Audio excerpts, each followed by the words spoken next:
వృషభ రాశి కృత్తిక 2, 3, 4 పాదాలు, రోహిణి 1, 2, 3, 4 పాదాలు, మృగశిర 1, 2 పాదములు వృషభ రాశిగా కూడా పరిగణించబడతాయి.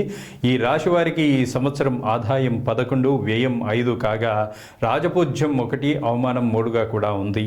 ఇక ఈ రాశి వారికి ఈ సంవత్సర గోచార ఫలితాలని కనుక చూసుకున్నట్టయితే గురుడు మే 15 నుంచి ద్వితీయ స్థానమైనటువంటి మిథున రాశి యందు తామ్రమూర్తి కావడం చేత సామాన్యమైనటువంటి ఫలితాలను కూడా కలుగుతాయి.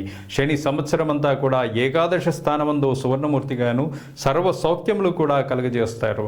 అదేవిధంగా రాహుకేతువులు వరుసగా మే 18 నుండి సంవత్సరం అంతా కూడా దశమ చతుర్థ స్థానములందు రజతమూర్తులుగాను సౌభాగ్యకరమగు ఫలితాలను ఇచ్చేటువంటి వారిగా కూడా సంచరిస్తూ ఉంటారు. ఇక వృషభ రాశి వారికి అష్టమ మరియు ఏకాదశ స్థానాధిపతి గురుడు కుటుంబ స్థానమైనటువంటి మిథునంలో సంచారం చేత న్యాయపరమైనటువంటి అంశాల్లో విజయం పొందడం, అప్పులు తీరడం, వ్యాధి నిర్మూలన అయి స్వస్థత చేకూరడం, వాస్తవాలను ప్రతిబింబించేటట్లు ఇతరులను ప్రభావితం చేసేటువంటి అంశాలు కనబడుతూ ఉన్నాయి. వీరి సలహా సంప్రదింపులు అందరికీ అవసరమయ్యేటువంటి విధంగా అందరి గౌరవ మన్నలను కూడా పొందుతారు. ఆనందకరంగా మరియు సంతృప్తికరంగా జీవనం సాగుతుంది. చేతిలో ధనముకు లోటు ఉండదు, కానీ సంపాదనను పెంచడం అంత సులభం కాదు అనేటువంటి మాటలని కూడా గుర్తుపెట్టుకోవాలి. కొన్ని సమస్యలు ఉంటాయి, అయితే మీరు సంపాదించిన దాంట్లో కొంత భాగాన్ని కూడా పొదుపు చేసేటువంటి అవకాశం ఉంది. పూర్వపు ఆస్తుల యొక్క విలువలు కూడా పెరుగుతాయి. ఈ సమయంలో కుటుంబ సభ్యులను కలుపుకొని కొత్త వ్యాపారాలు కనుక ప్రారంభించినట్టయితే ఖచ్చితంగా దాంట్లో వృద్ధి అనేటువంటిది కనబడుతూ ఉంటుంది. ఉద్యోగాలు చేసేవారికి కూడా గౌరవం, ఉన్నతి, ప్రయోజనాలు కూడా కలుగుతాయి. ధార్మిక కార్యక్రమాల్లో కూడా అంతో ఇంతో సహాయపడేటువంటి అవకాశం ఉంది. కుటుంబంలో సభ్యులందరితోనూ కూడా సత్సంబంధాలు కలిగి ఉంటారు. వారి నుండి అన్ని రకాలైనటువంటి ధన ప్రయోజనాన్ని కూడా పొందుతారు. కానీ ఒక దశలో ప్రత్యర్థుల నుండి కూడా ఇబ్బందులను ఎదుర్కొనేటువంటి పరిస్థితులు ఉన్నాయి.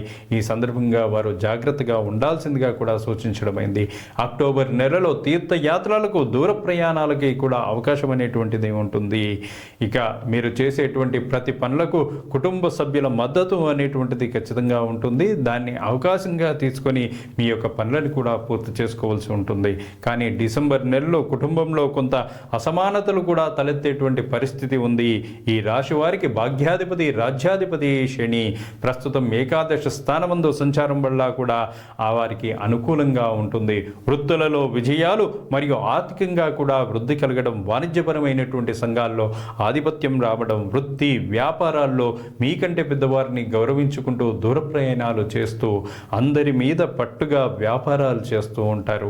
మరి మీ సమస్యలన్నీ కూడా తొలగి విజయపథం వైపు కూడా వీటన్నింటినీ కూడా తొలగించి విజయపథం వైపు నడిపించేటువంటి ప్రయత్నం చేస్తూ ఉంటుంది. జూలై, నవంబర్ల మధ్యకాలంలో శని తిరోగమనంలో ఉన్నప్పుడు సంతానం గురించి కొన్ని ఆందోళనలు, ఇబ్బందులు కూడా కలుగుతాయి. కానీ ఆ తదుపరి కాలంలో ఈ విషయంలో ఉపశమనం అనేటువంటిది ఉంటుంది.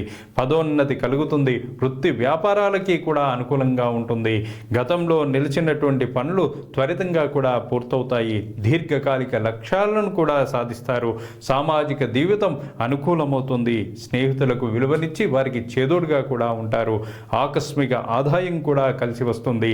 గణపతి ఆరాధన, అశ్వత్థ వృక్ష ప్రదక్షిణలు చేస్తే మానసిక ప్రశాంతత కూడా కలుగుతుంది. దశమ స్థానంలో రాహు సంచారం వల్ల కూడా మంచి ఫలితాలను ఇస్తాడని భావించినప్పటికీ కూడా ఒక ఉద్యోగం వదిలి వేరే ఉద్యోగం చూసుకోవడం అయితే ఆత్మవిశ్వాసంగా కూడా ఉంటారని చెప్పి సూచించడమైంది. తల్లిదండ్రులకు అనారోగ్యమైనటువంటి సమస్యలు ఉంటాయి. చతుర్థ స్థానమందు కేతు సంచారం నిర్లిప్తతకు కూడా కారణమవుతుంది. ఈ రాశివారి యొక్క అదృష్ట సంఖ్య 6. ఈ రాశివారు నిత్యం శ్రీ సుబ్రహ్మణ్య ఆరాధన చేసినట్లయితే శుభ ఫలితాలను కూడా పొందుతారు అని చెప్పి కూడా వారికి సూచించడమైనది. శుభం భూయాత్. తదుపరి మిథున రాశి.